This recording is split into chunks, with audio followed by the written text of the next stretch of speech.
Uh, it's my great pleasure to welcome Anthony McGill to our speaker series and to the Cornell Orchestra. As you know, he's the first African American principal clarinetist of the New York Philharmonic. In fact, the first African American principal player, period. He also serves as an advocate for helping music education reach undeserved communities and for addressing the issue of diversity, equity, and inclusion in classical music.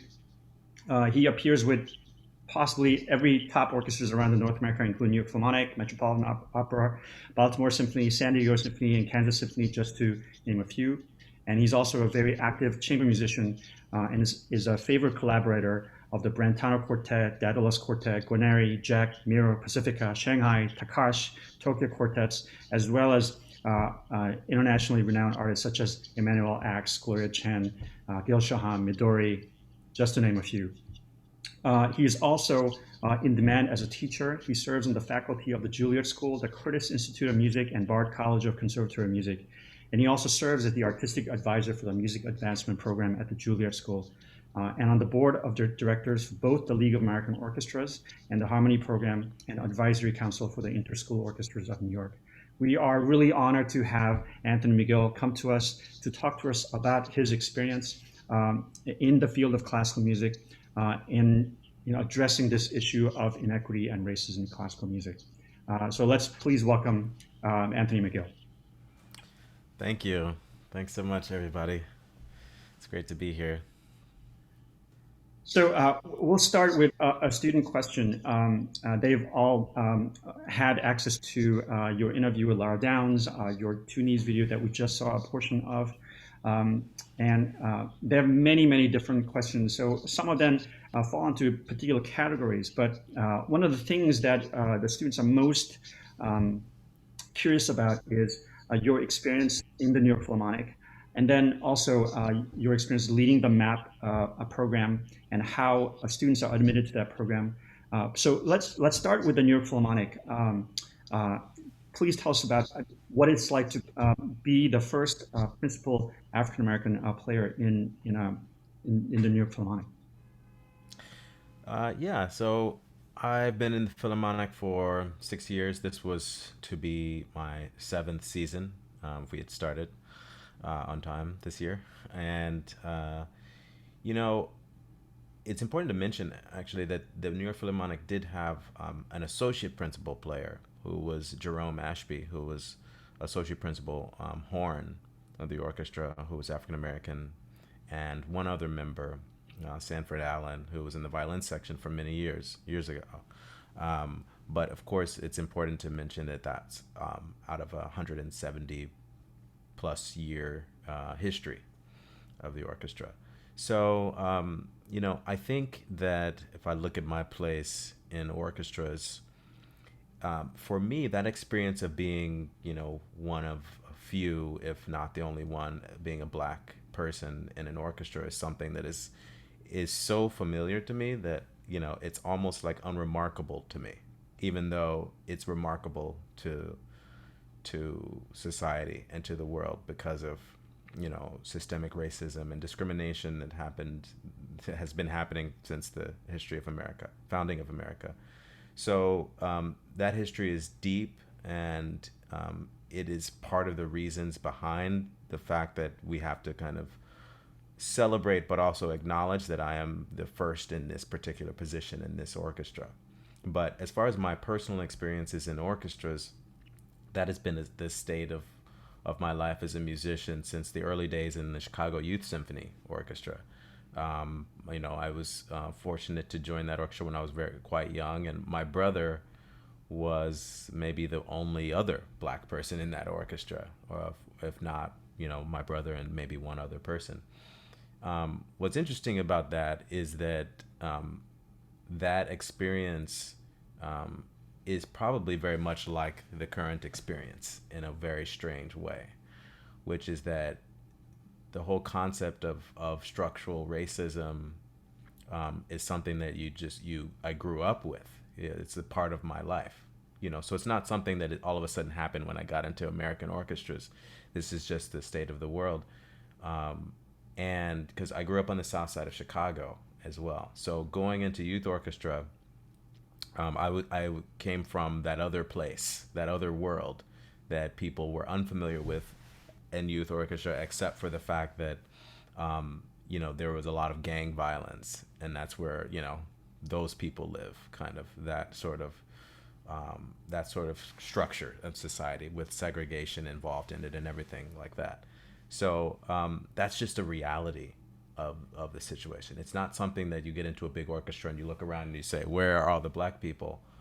But this is something that our country faces, that our world, that exists in our world. So in a way, it's kind of and that this juxtaposition of that has been something that has been with me my whole life. So in a way, that feeling of being in that environment is something that unfortunately I'm very comfortable with, fortunately or unfortunately.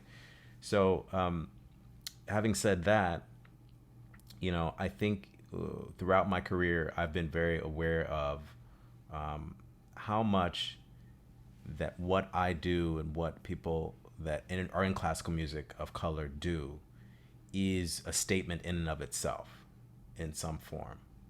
And that statement is that, I am here and I exist, and that's okay. And it's, in a way, I have never been challenged by that personally, to the point of, how should I say, my parents taught me to be okay with myself as a black man. But the challenge for others, the challenge for society, the challenge for maybe some of my colleagues throughout the years, to deal with that fact is something that causes friction.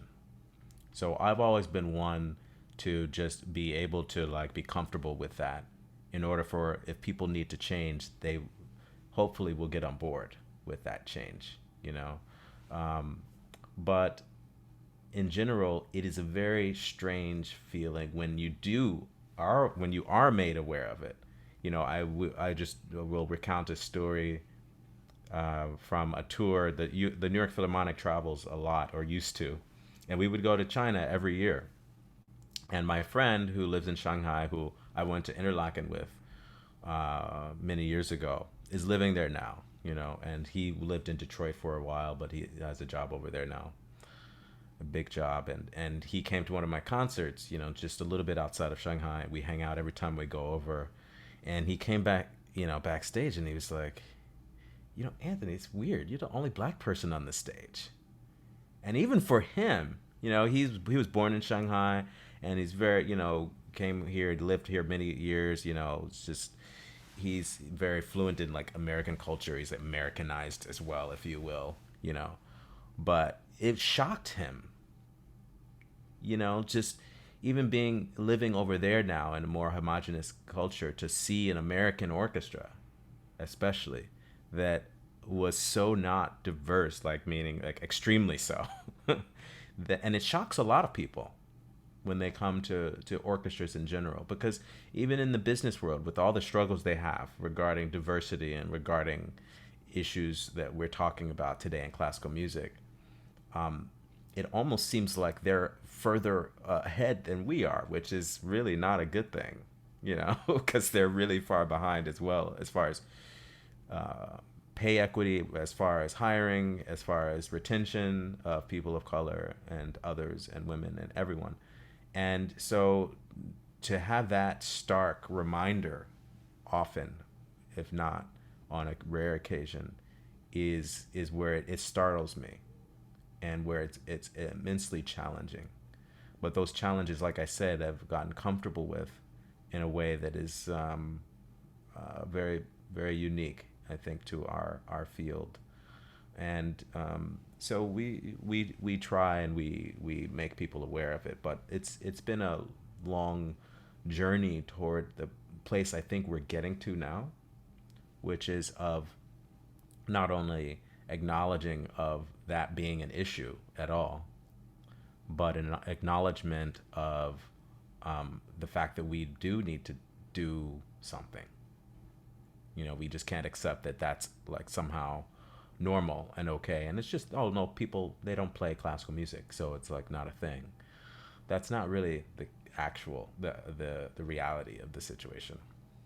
Yeah, one thing you mentioned with your interview with Lara Downs is that simple act of living is it seem may seem revolutionary, and um, um, just by the fact of whether it be riding on the wrong part of a bus, just by the fact that you are playing in an orchestra, that by when you're the only person that looks different, and I think uh, it's easy for people of privilege to forget that, oh, that's not right. And so I love that you encouraged uh, um, people to speak out when they see things, when it's not right. So, and I think that's the conversation we have been sort of circling all through this fall.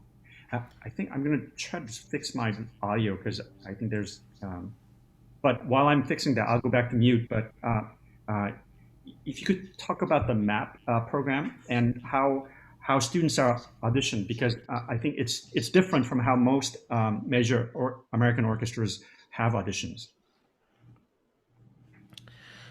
Yeah, well, the MAP program is a program with 70 students at Juilliard. It's through the Juilliard program. And we try to reach kids from underserved communities. And it's a very diverse group of kids from all the boroughs in and around New York. And there is a process by which the audition process is very normal, and we ask them to do certain things and see where they are. But then afterwards, there are two different levels to this for these young students.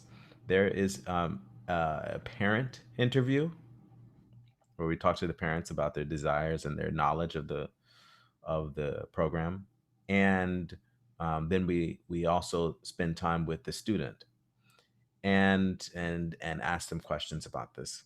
So, and then there's a holistic process by which we pour over everything. We pour over their financial documents to see where the people are, or to get the whole a sense of the whole person, the whole family, like where they are, where they're from, where they think they're going. And in that way, we actually get a very diverse cross section of young students. And this kind of method of looking at the whole person and looking at what they can bring to the program. And because we are by its mission, we are an equity centric centered organization, a diversity centered organization map. We can actually bring students into our organization of different races that all kind of, um, how should I say, add to our mission of finding young, talented students from all backgrounds. And it's a beautiful thing when, especially this year, when we went online in March, or if you're in a big room and you see our orchestra, you see all kinds of people. It's like it is really like a United Nations. Everyone uses that as a term, but it's a real thing that can happen, that is very inspiring. And I think back to some of my earlier experiences in my music program in Chicago, the Merit School of Music, and I think back at all the different types of kids. The mission there was similar, but we had white kids, we had Asian kids, we had black kids, we had Hispanic kids, we had it was just a mix, like America. And that was normal there for me. That was normalized for me, and that should be normal for everyone. That's my normal. And so when we think of, okay, people in the sense that they are the other, or they could possibly feel like unwelcome in certain spaces, we have to think about why that is and where that comes from. And it shouldn't be that way. So obviously we have tendencies to flock toward folks that maybe look like us. We have tendencies that are racist in a way. All of us, we have these tendencies, these biases, these stereotypes that influence how we treat people. And part of the issue is being able to be aware of that and to create processes and structures that um, are welcoming for all, not just because of some um, feel good type thing, but many studies have shown that things, companies, businesses are more excellent, more profitable, more successful when they embrace real diversity. And that's something that I think people need to wrap their heads around and are starting to as well. It's like this is not just some sort of warm and fuzzy kind of thing. It's actually based in research about what makes a thing great, what makes a thing good. Diversity of thought, which also comes from diversity um, of character, which comes from diversity of ethnicity and gender and sexuality and place and all kinds of things. And so this mix of things that can bring forth excellence is really, in the best sense of the word, is what all of this talk is really about. Yeah, I totally agree. Even in terms of repertoire, I've been doing a deep dive thanks to Stephen Banks and Aaron Dworkin, because I did not know Joseph Ballone's music at all until this summer, and so I've been doing in a way a deep dive into his music, and it's kind of I was so floored how wonderful his music is, and I started to ask the question, why wasn't I told about this composer earlier in my all of my education through my undergraduate and graduate, and it not once was his name mentioned to me as a professional musician. So one of the questions that our students had, if you had the power to program for the New York Philharmonic, what are some pieces, some composers you would program? Yeah, that's a tough question because, I'll be honest, Chris, I'm in the same boat as you. I think a lot of people would assume that someone like me may be more knowledgeable than any of you on this call. But part of the structure and part of like the music world that I grew up in is the same music world that you all grow up in. The same music world, especially you, Chris. You're a little closer to my age than everyone else here.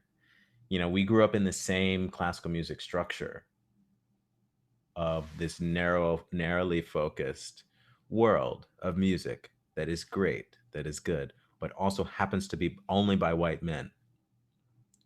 So this knowledge of composers that I have very little knowledge of composers in general. So the opportunity for me to, if I had to be in one of those positions, I would have to do twice as much research as anyone else, especially regarding the orchestral repertoire, because I grew up in the orchestral world and I got my first job in the Cincinnati Symphony when I was 20 years old. And that's the world I know. And you know what you don't get in that world? You don't get an education around Black composers or diverse composers.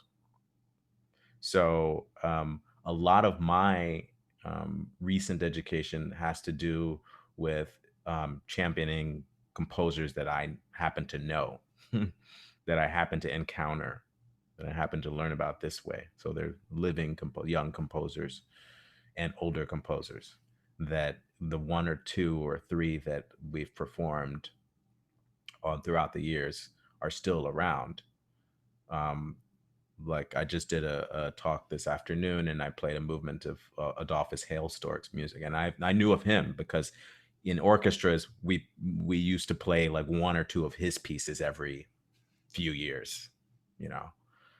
And even though he's one of the most famous composers we have, that happens to be Black, so I would challenge myself, or I challenge others, to do that same research, to actually ask those questions, to actually find out, to talk to Rachel Barden Pine and others who you've had here about who they should play. And that's currently what I'm doing. And it's something that I think everyone can do. because we've all been brought up in this system that like just basically is exclusionary. Yeah, I last summer we had switched. Um, I often go to Italy to teach in a music festival. It's a contemporary music festival, and often we have students from all over come to Italy for a 10-day music festival. But we had to switch to an online mode, and so I was teaching conducting uh, online with Tim Weiss from Oberlin, and in designing the what pieces we'll play and all these things at a certain point in the halfway through the planning process, we realized, oh, you know what?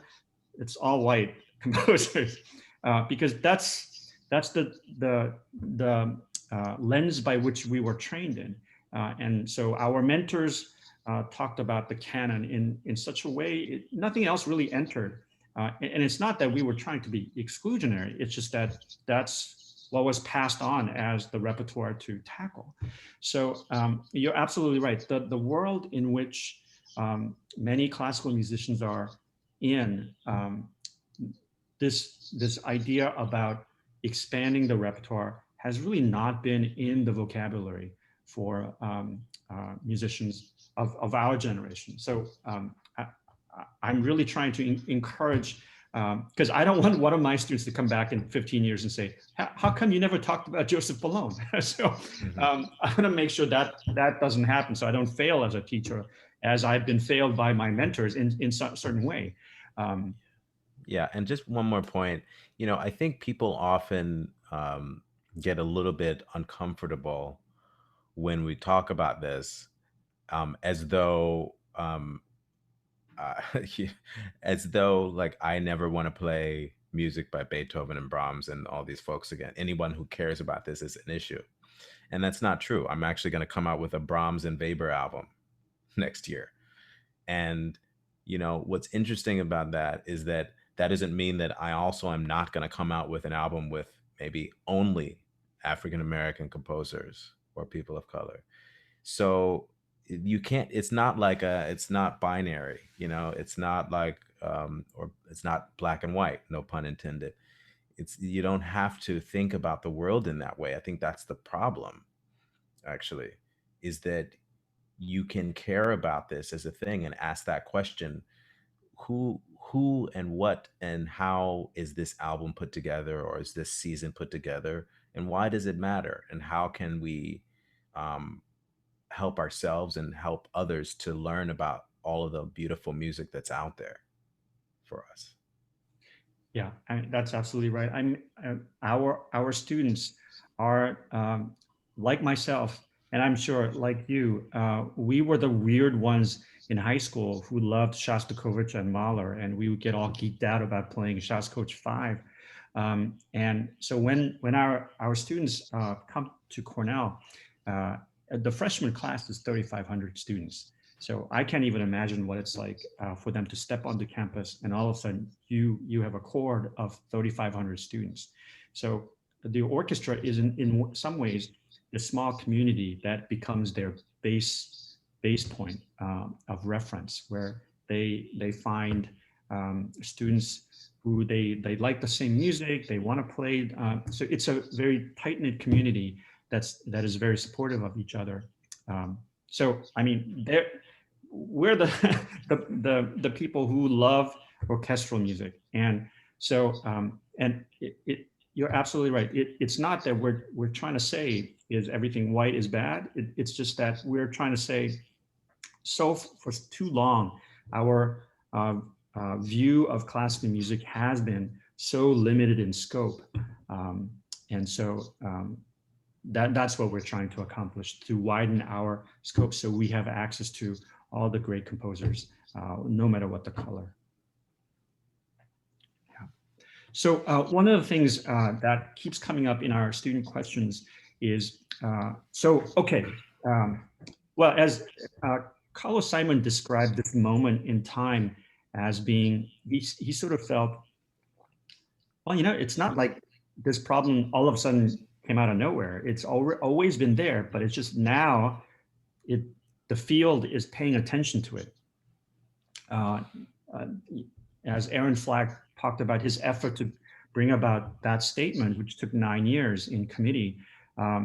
For a long time, it wasn't really getting enough traction to have a leaked statement. But this summer, they felt, as the protests were happening right during the League of American Orchestra conference, they sort of put together a not an emergency session, but sort of a session, a webinar to discuss inequalities and racism in orchestral music.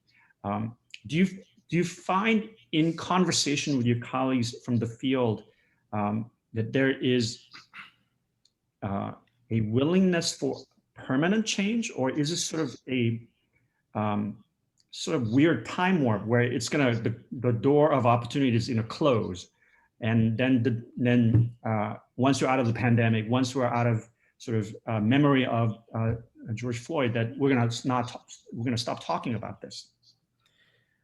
I think time will tell, and I hope that I hope that things will change, but it seems like it's different.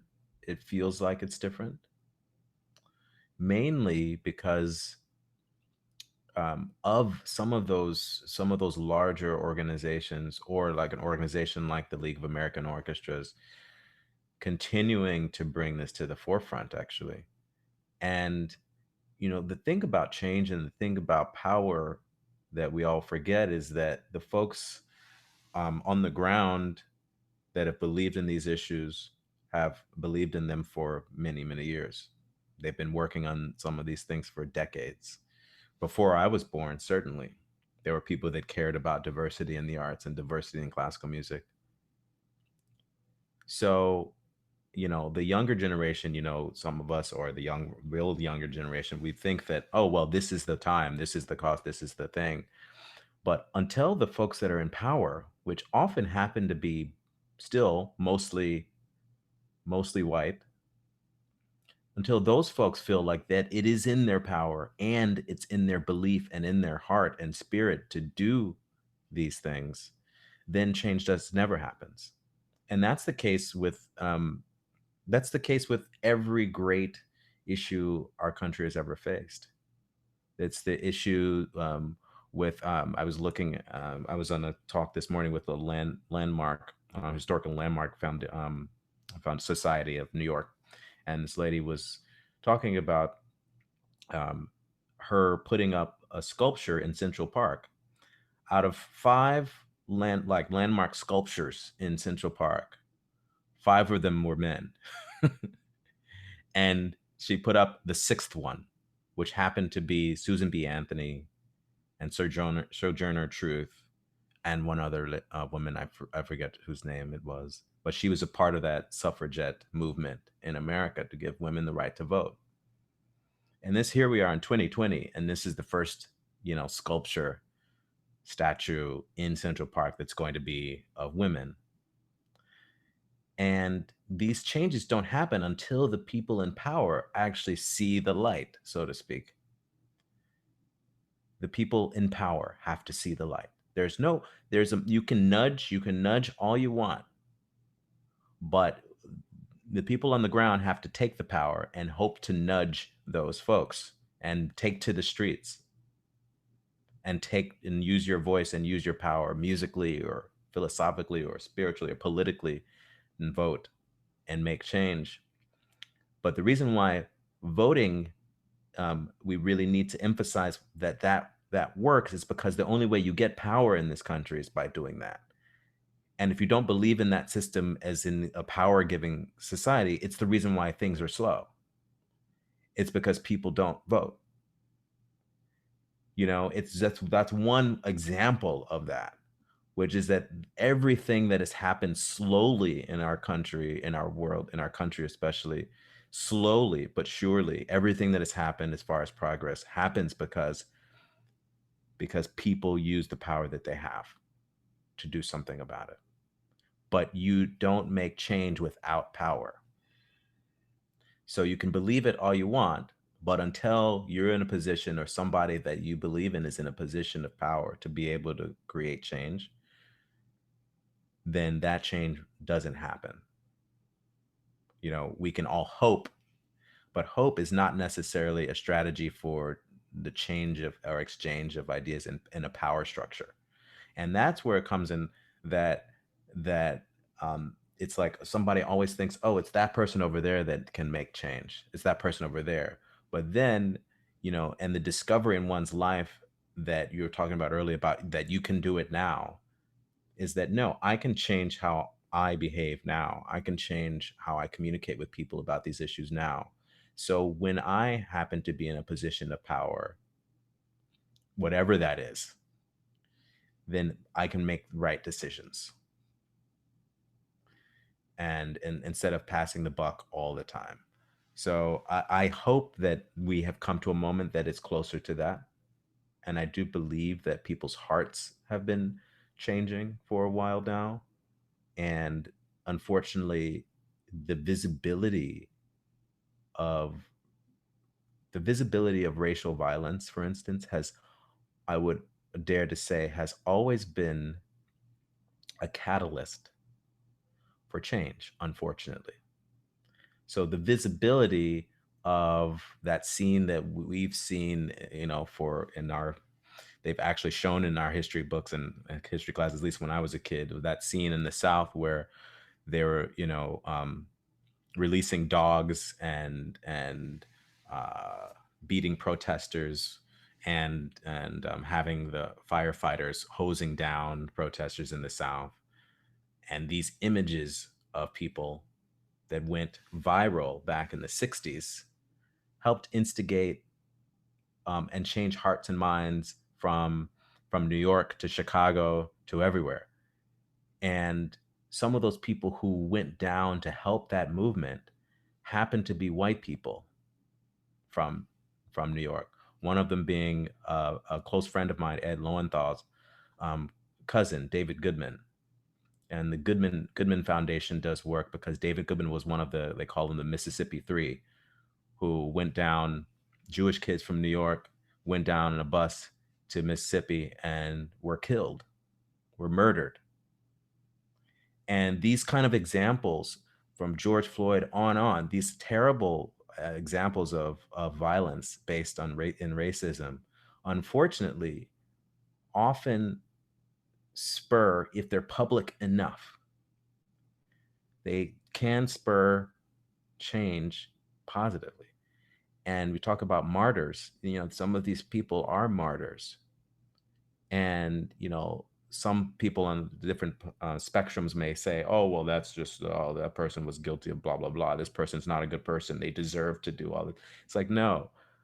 And maybe there has been an awakening that we'll look back on and say, this was the moment. Because you look at the type of diversity on those streets of America this summer of people that were actually protesting. And you see, and we were with my family, we were up in some small town just north of here, the city. And like months later, after all of the big protests, we saw a Black Lives Matter protest in this small town. And I was like, whoa, this is unexpected. And stuff like that, it does give me hope, because without everyone, all of us, realizing that we're all valuable and we should all be respected and we should all have the capacity to live free, to live freely, and to raise our kids, and to be able to be pulled over by the police and not be afraid to die. It's just simple things, the simple things. That's what I mean. Like, you're not a radical if you believe in these ideas. You're um, you're a human being that cares about human rights, and that's something that we should champion. All of us should champion. It's not a radical idea or a revolutionary idea. Yeah, the thing that really remained with me from that interview with Laura Downs is that when you talked about, you started taking notes because the speaker that you were listening to was talking about how so many people didn't speak up. Yeah, Elie Wiesel. I was Yeah, talking about Elie Wiesel. yeah, And we all know the books, and we know the idea and the concept of what happened, the atrocities that happened in the Holocaust. And yet, if we think about it, and this is what he was talking about, Mhm. that was normalized, that happened because it was normalized, because no one spoke up, because the folks in power were in power because people voted for them. People put Hitler in power. Yeah. And because no one spoke about it, that silence killed so many people. And that's what silence does, is that if we all look to the other person to say something about what's going on because it's maybe not our next door neighbor, or if we ignore that there's a virus killing people because we don't know anyone who got it, so we shouldn't care. This is the problem. This is what we're kind of going through right now, you know. And so just to become aware of that capacity for humankind to actually just ignore because it's easy to, is something that we all have to deal with. We all have to kind of become aware of, and that sense of empathy, that sense that we can relate to what's going on, even if it's halfway around the world, Yeah. is something I'm that's reading important. I'm reading this book about the resistance movement in Germany during World War II. It's the group is called the Red Orchestra, and it's basically people who a combination of Americans and Germans and actually Russians, because it was called the Red Orchestra because it was very communist ideals and all of that. But they were resisting the Nazi Party. So I think in any given moment, there are people who do step up. There are people who looks at something that is happening that is not right, and they make a determination. Okay, either you'll be the person who says, "Well, that's really not my problem, so I'm going to ignore that and go on with my life as if it doesn't really matter," or that you are going to be the person that are going to step up and say something, risk something to change things. And I think this is a moment for our students that it is not really acceptable for them to sort of sit back and say, well, I'm happy with how classical music is, because I think this is a time, especially given that most of them will not be going into a professional career in music, but perhaps they might be sitting in a role of a on the board of a nonprofit organization or an orchestra, or contributing to an arts organization. So it is really important for them to speak up when they see, well, okay, I love Beethoven and Brahms, but you cannot have a season full of just Beethoven and Brahms. Yeah, Uh, agreed completely. so that's like 10, 15 years when our students are in charge of all these great orchestras and changing the orchestral field. Um, but I think it's easy to take the approach, well, I'm busy with my studies right now, so I'm going to focus on my studies and not worry about this problem because in really it doesn't really affect me. So what are things our students can do today, tomorrow, this week, next month to enact change? I think you must ask the question of yourself. So I can, and you've had actually people on here that are much more sophisticated regarding this than I, or very knowledgeable, I would say, not to disparage myself. But I would say always ask yourself, what am I doing and what can I do? So if that is adventuring out, exploring compositions, if it's okay, I want to reach kids in neighborhoods that maybe I didn't grow up in, and I want to start a program that helps them, or I want to see what programs are around that I can actually help. Where, okay, if I believe in diversity and I believe in equity, and I believe in education, then what am I doing to help the younger generation of kids coming up that are younger than me, you know, succeed? What am I doing to help my colleagues succeed? Am I doing anything? Um, how should I say this? This is interesting. Sometimes the thing that is easiest is the hardest to see. So I often say sometimes we look for like the big picture things. We look for like, okay, I need to change the world, right? Sometimes changing the world can be about, okay, seeing who's around you and seeing how you can treat colleagues better that may be different from you,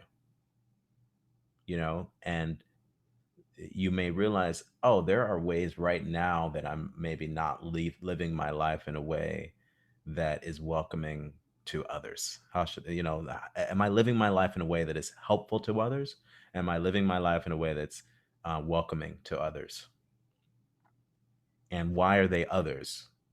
And what is the identifying aspect of them that makes me think of them as being other? And so asking yourselves those questions is, I think, a really good first step, without me being able to list like 10 things right now, because I don't know you. I don't know your power. I don't know how you interact with the world. But I do know that we all have the capacity to actually learn. We have the capacity to be open. We have the capacity to be empathetic. And so if you have those things, then you ask yourself those questions. And then maybe you start writing. You start writing down some ideas. You start thinking about your place in the world, and you start thinking about how you can help, and thinking about, not like I said, like the other, but thinking about how can I help people in the world as though they were my friends, as though they were my family. And it starts there. I think it starts, frankly, all of this starts with treating people well. This is all of this talk about equality, and all of the talk about diversity and justice, and all of these things stem to the concept of treating people with respect and treating people, others, well. And that is, if you dive into that, then you can start to ask yourself those questions like, what can I do? And then you start to adapt to that world for yourself, so you can center, how should I say, centering equity within yourself. They talk about this for companies, for big companies, small companies, nonprofits are talking about this. We need to have a race equity culture. We need to like do all these things. It's like you only get that if everyone in your organization also, or most of the people in your organization also believe in that. And then you can create change. So in a way, you think about yourself. What am I doing to center others? What am I doing to reach out and try to help? That's what I say. It's not super specific, but I think you get the idea. It is about change that comes from within, can use to create change outward. Yeah, I mean, one of the things that I was sort of the army brat kid without the army part, because I was always the new kid, new city. My parents moved around so much, and I always knew who were the kind people, whenever I moved to a new city, new classroom, because there'd be um, kids who sort of had their sort of blinders on with their own cliques and their way of progressing through middle school, junior high, high school, whatever it was. And then there were those who sort of look outward a little bit and have that ability to be empathetic. Oh, this person is brand new to this place. How can I extend a welcoming presence, right? And it could be as simple as offering a seat at a lunch table, right, to a person who is obviously alone, right? And I think that sense of respect, that sense of empathy, is in fact the most important quality in terms of starting that, to think about who I am, how you are navigating the space, and interacting with others. Um, I would love to kind of go into a little bit of um, your music making in this time, because obviously it affected you in a great way. So if you could talk a little bit about, because you do mention a little bit about the professional musician, our path is so busy in terms of the next performance, next recording, next whatever it is that we go through.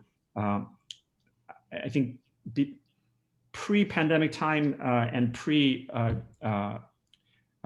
George Floyd time, I think most of the classical music, myself included, were on this sort of uh, I'm not really thinking about the why I'm doing, but I need to get this done so I can get to the next rung, sort of professional cycle.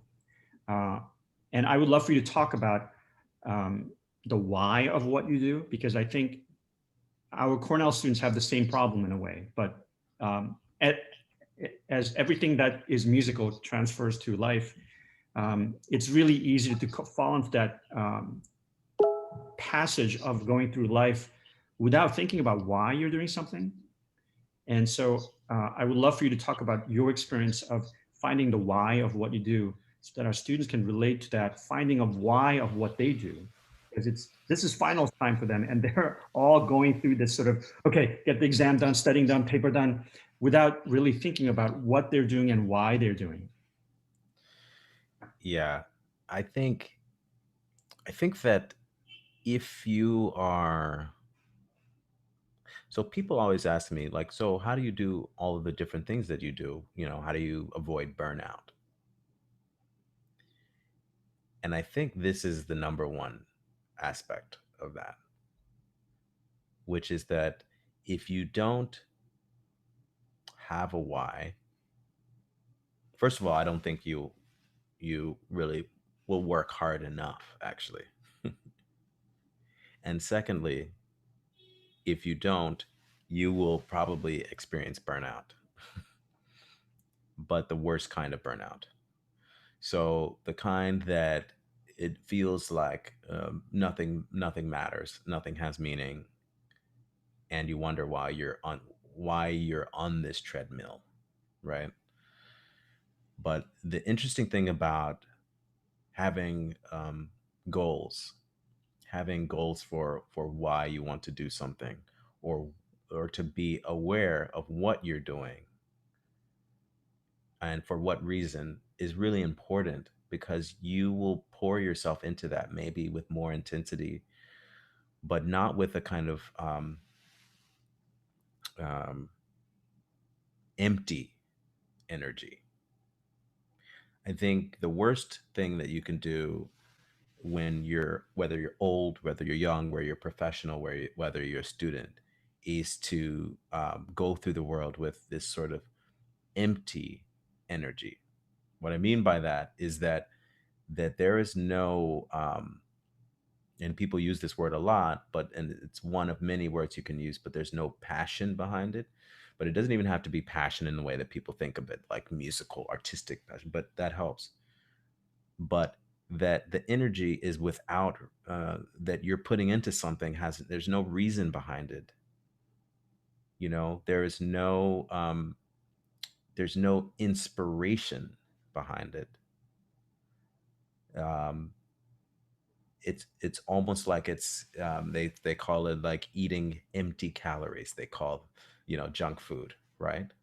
It tastes really good. You're just shoving down the food, but it's empty because it doesn't make you feel good after. It doesn't make your body stronger. It doesn't make your body healthier.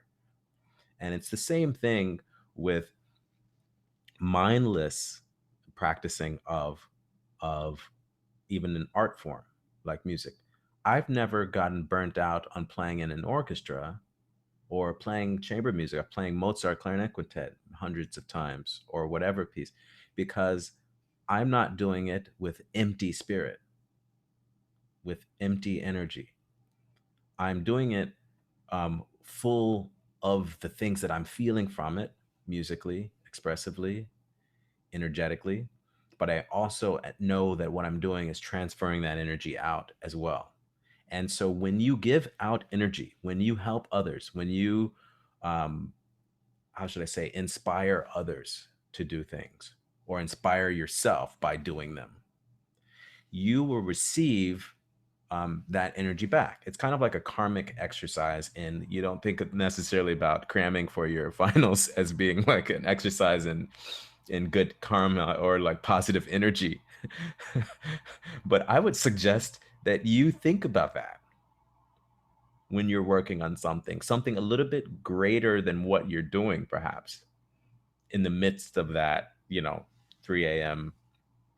Um, cram session, that you think, okay, if I'm doing this, maybe I could do it better if I found something in it that was inspired by.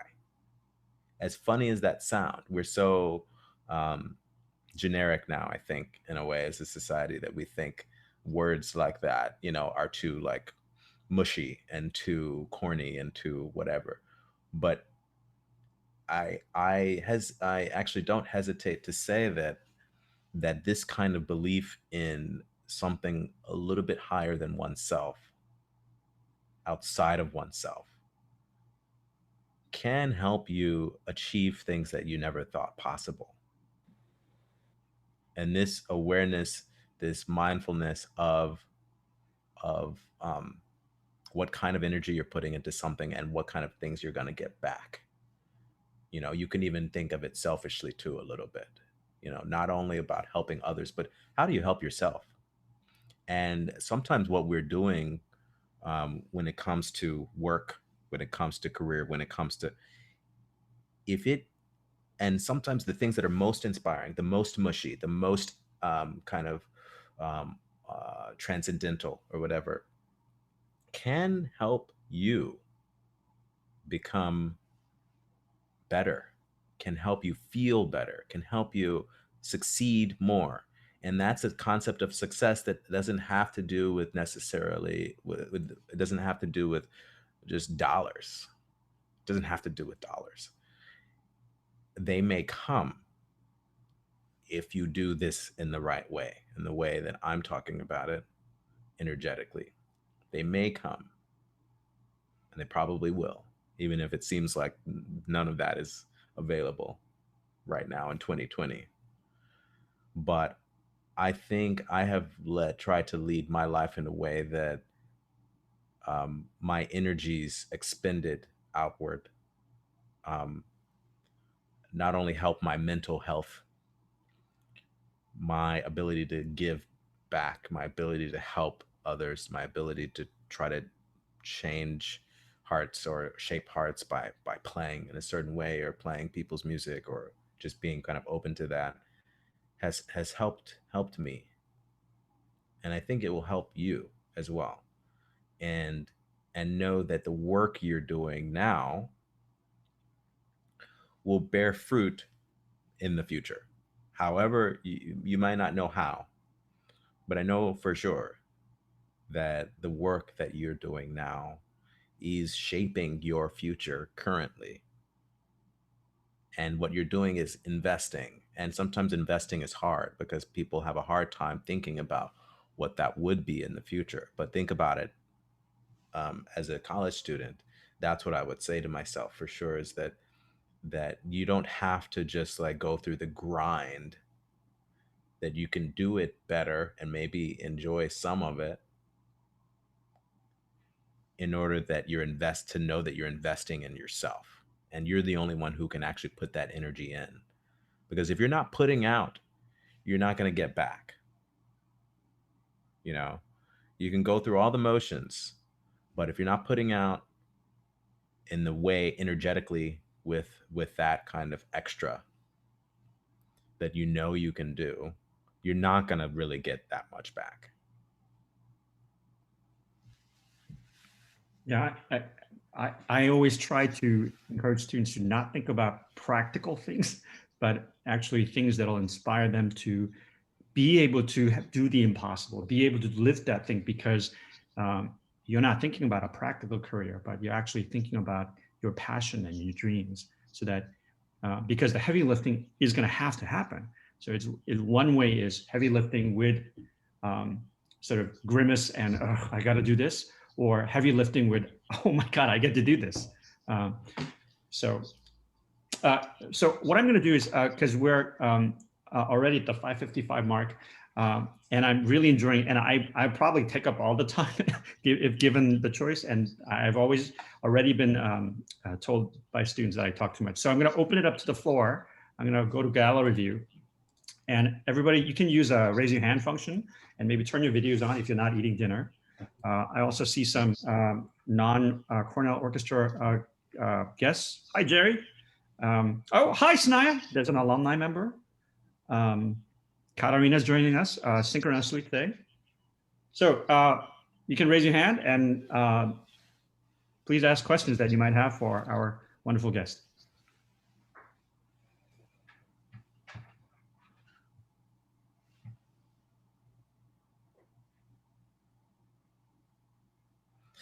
Casey, I think that's very nice of you to do that, because it's always the most awkward moment, to feel unloved, like no one has any questions for the guest. No, we definitely are glad to have you. You are very appreciated.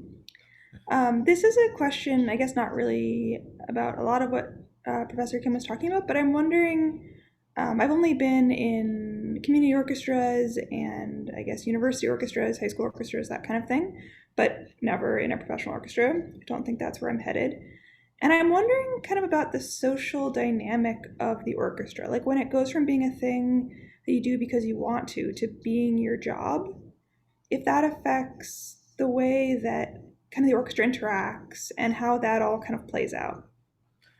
Oh gosh, that's how long do you have? Oh man, if you only knew. So I'm going to tell you a little bit about that. So orchestras, how should I say this? And I'll try to be kind first. Orchestras are made up of people who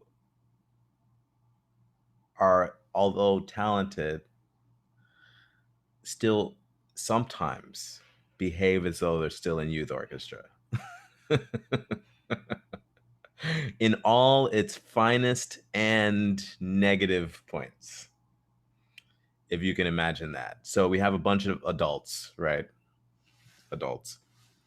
But so some orchestras are fairly nice. They have different dynamics. I've been lucky for the most part that I've been in orchestras where it's, mostly nice people, but they can be as cliquey as like your high school orchestra or community, they can be as fun to play in as your, community orchestra or youth orchestra.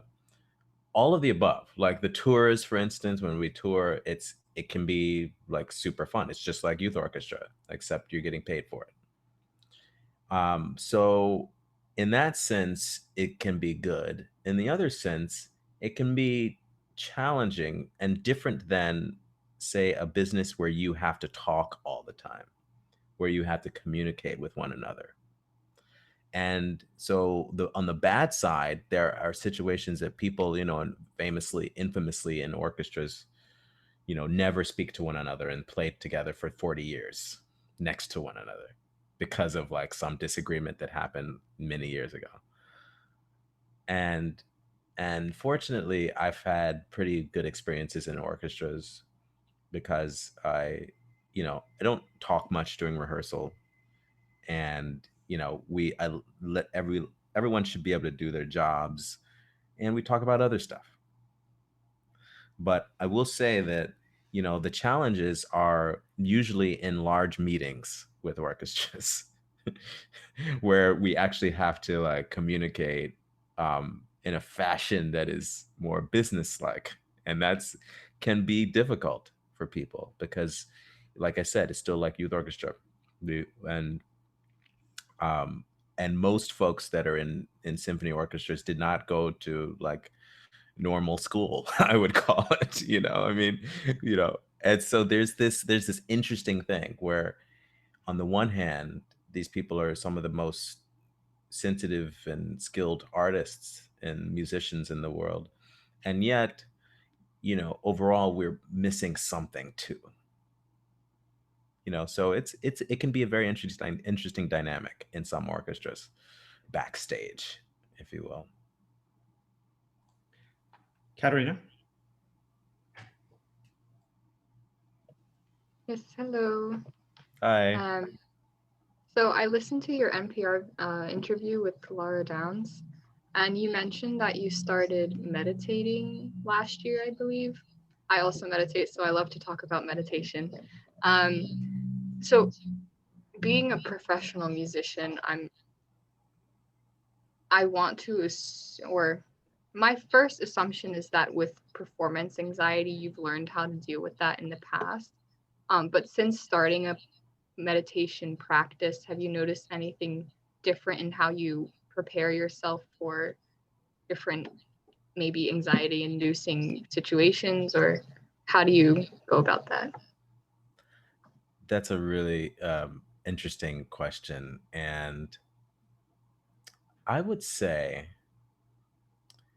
that part of me and the way I go through life is always as a musician, like kind of as someone who loves music, and that's kind of like always first in my mind, that I often don't do a thing if I don't think somehow deep down inside that it may help my music. I often, whether that's exercise, whether that's reading, whether that's any number of things that I pursue in my life, which right now are reading, meditation, Peloton, and golf. And all of those things, kind of in some way, I always go back to music when I'm doing all of those things or afterwards. Because as a musician or as just a human, everything that we do is affecting us in a way. So what I mean by that is that everything you do, everything you spend time with, is changing you, and hopefully for the better. And I think that meditation for me, even though like I can't say that I started meditating and then all of a sudden I was like in the zone when I performed, but I can say that I think it makes all of those things that you do while playing music um, more real. Or for instance, if I exercise and I get on a Peloton bike and I meditate in a day and then have a performance at night, I know that performance will be better. But can I say how or why? No. But I do know that because those other things make me feel better as a human or as an entity or as just in my body, in my mind, then I will have a better performance. And sometimes a better performance is about feeling better, doing the things that make you feel better. And so I can't pinpoint exactly how or why, but I think the whole concept of focusing on the breath, for instance, as a wind player, the whole concept of just being with what is something that most definitely has helped me, um, helped my music making. I wouldn't say, officially it has made me a better clarinet player because that is quantified, and I don't really quantify my clarinet playing in that way. But for sure, that my experiences um, with meditation have been certainly productive, if not life changing, if you will. Very interesting. Thank you for sharing. Sure. So I'm going to ask Michael's question unless Michael wants to ask it himself. Michael? Go for it, Chris. Okay. I believe in you. All right. So Michael asks, do you think that as musicians, we have the power to change the classical music field and inspire other actions as well? Yes, I do. And I think that's not just something that I believe as of this summer or this year. I believe that's the case. That's always been the case with musicians and music and art. And what I mean by that is that as you go to the world, as that I believe that we all have the capacity to change the world because we're in it. Okay, we are. If you imagine that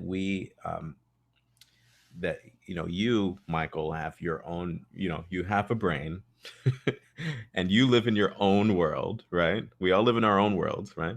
But you're going through that world, and everything you're doing is changing that world. Everything you do for Michael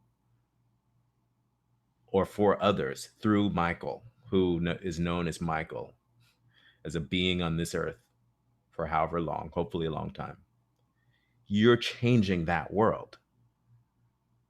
Everything you do, every person you meet, every person you teach, every friend you have, you're shaping that world. And that world is the world that I live in right now, right? As far as we know, we're on the same plane, right? There's, it's debatable, right? How this works, how many dimensions there are. But for this time, for instance, right now, we're talking, I'm living in my world, right? But I'm talking to you, and my thoughts are perhaps shaping what you think about your world. Chris's thoughts, everyone, all of your guests that you've had all this year, all of your teachers, all of your friends, all of your parents, all of the people that you've talked to throughout your entire life have shaped your world. They have shaped your experiences in that world. And if you think about life and existence like that, then you actually have immense power to be able to shape what that is, and maybe to have a ripple effect on others within your world. And it sometimes doesn't have to happen on a large scale. Sometimes it just happens on a small scale, this sort of energy ripple outward. But sometimes you may see it on a grand scale, large scale one day. But don't think that every little decision you make now isn't having some ripple effect on your world, which is the same as my world. And now, with the way that society, our modern, or not modern, our society, it's what it is. The way we communicate now is such an there's such an interesting shift now with technology, that our capacity to be able to create large ripple effects is greater than ever before. Some for good, some for bad, as we've seen with, with what Facebook can do to people, and how Facebook can shape minds based on, things that aren't true, for instance. But that's Facebook as a platform. So if you think about the capacity for an entity that is not an entity like Facebook is to shape minds all over the world, then you as an individual also have more capacity than ever before in all of mankind and all of history to be able to shape minds of people around you, and to change the world around you in ways that weren't possible for Michael, who existed, 100 or 200 years ago. It just wasn't really possible to change the world as much as it is now for you. Because unfortunately or fortunately, and let's think positive now and think that you're going to be creating positive change in the world. Fortunately, now all of you have more capacity to reach others, to spread your message of positive change, goodness, uh, entrepreneurial spirit, whatever it is, throughout the world, much more than I did when I was a young kid or when I was in college. You know why? Because we didn't have cell phones. We didn't have computers. We had computers, but we didn't have all this stuff. And so I was talking to people around me, and it used to be slower in the past, much slower as far as who you could connect with and who you could reach. And now we're all reaching people. So that same power that those folks on TikTok that have like 1 million views of doing silly stuff, don't think that that's not the same power that you currently possess as well. It's the same technology. So my hashtag movement, for instance, Take Two Knees, is the same technology that all of those people use for all of those silly videos that they force us to watch because they make it so weird looking at things on our phone that make us watch and make us watch. It's the same place, it's the same technology, but it's your world. So it's important. Your world is our world, and it's interesting to think about things in that way, because the things that, for instance, to go deeper into this a little bit more, the reason why I related to this earlier this year is that the things that Dr. Martin Luther King did in his world, in his life, affect me, affect all of us to this day, whether we like that or not. The things that an individual does affect mankind. And so we don't often think of ourselves as having that kind of effect on the world, but we do. All of us do. And that's why collective action within a society is so powerful, because of the way thoughts work, the way the mind works, is that if you have all of these little worlds that come together about one idea, I mean, all of these brains that agree on one thing, then you will go on that path. I was listening to an interesting podcast. I think probably, oh, is my microphone working? Okay. I think I almost Yeah, pulled it out. it's working. Okay. I think it might have been Radiolab or something like that. And they were talking about a study done where they were trying to figure out how chimpanzees or baboons, I forget, how they make decisions of what to do in the morning every day. And so they have the technology now to put markers on all of this group. They chose like one tribe or one group of chimpanzees, and they realized, and they tracked them. And all these data points, millions of data points they could see on the computer, and they were able to discover that. And of course, this was around the election time that this particular episode came out. They realized that it was very strange things that allowed the whole pack to move in a certain direction. And it was because of one person's gait, the way that chimpanzee walked in a certain direction in the morning. It had nothing to do with alpha status. It had nothing to do with sex. It had everything to do with how comfortable and sure that person was to go off in a different direction. And they discovered this by these little dots on the computer screen and lots of data points. And it showed that anybody in that group could actually change the world for that day. Anyone. But it was how they went about it that mattered. And I found that interesting. That it didn't matter who the person was. It mattered how they walked, frankly. So you can think about yourself like that. How do you walk through the world? And how are you leading by how you're walking through the world? And if you do that, then you realize, oh, shoot, I do have a lot of power, a lot of capacity to create change in the world based on the little decisions I make. Where I want to go to breakfast and hang out with a tree in the middle of Africa may change where the whole group goes. So I can't believe we're at the end of our time, but I know some of our students have finals to get to. So everybody, let's take a group picture. I'll have your videos on, and then we'll take a group picture. Anthony McGill has agreed to stay on just a little bit longer till 6:25. If somebody wants to stay on and ask a few more questions, because we didn't get to all the questions that you guys asked. Okay, so here's a picture. One, nope.